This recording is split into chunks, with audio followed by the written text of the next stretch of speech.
Growing up in a small city in Florida, I often felt different. Though we had a wonderful childhood with challenging schools, sports, debate teams, and great friends, I was often one of the few South Asians and only Muslim in the room. My high school had only 4 Muslim students total, one being my brother.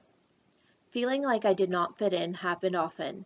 When my name was mispronounced at school, my father reminded me about the beauty and meaning of my name, and that he specifically chose my brothers, my sisters, and my name to be easily pronounced and also reflect our Islamic heritage.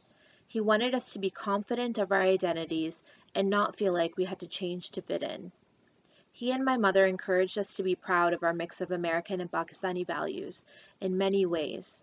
When I skipped school at lunch during Ramadan, we discussed the significance of fasting so that I could tell my classmates why I was not eating. When I saw a girl around my age begging on the street during a visit to our grandparents in Pakistan, my mother began the discussion of poverty and privilege, a concept that stuck with me throughout my life and influenced my career goals. And when my father and a few other uncles saw the need to gather as a community, they pitched in and organized to purchase a house that they converted into a mosque, which then grew and expanded along with us. My parents demonstrated to us through their actions and their words not to shy away from our differences, but to embrace them while also embracing the world around us. One time I clearly remember feeling different was in the 6th grade. The Oklahoma City bombing had just happened in 1995.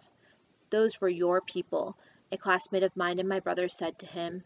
Having a younger brother who skipped a grade, we were in the same classes and had the same classmates, so we both knew this boy.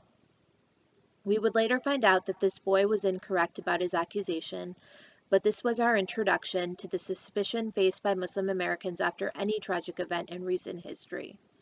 My brother came home upset and told my father what had happened.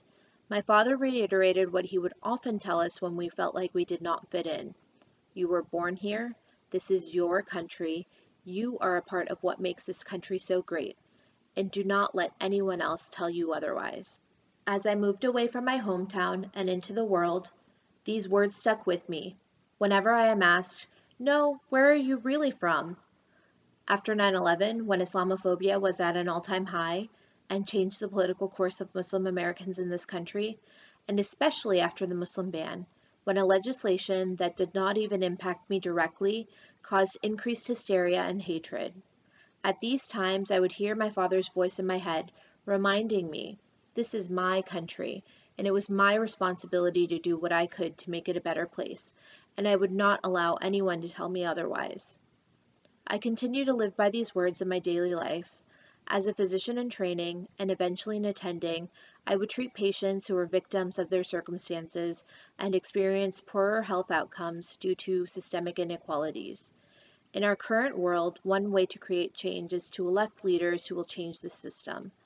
This is why each and every one of us must not only register, but also exercise our right to vote. August is Civic Health Month.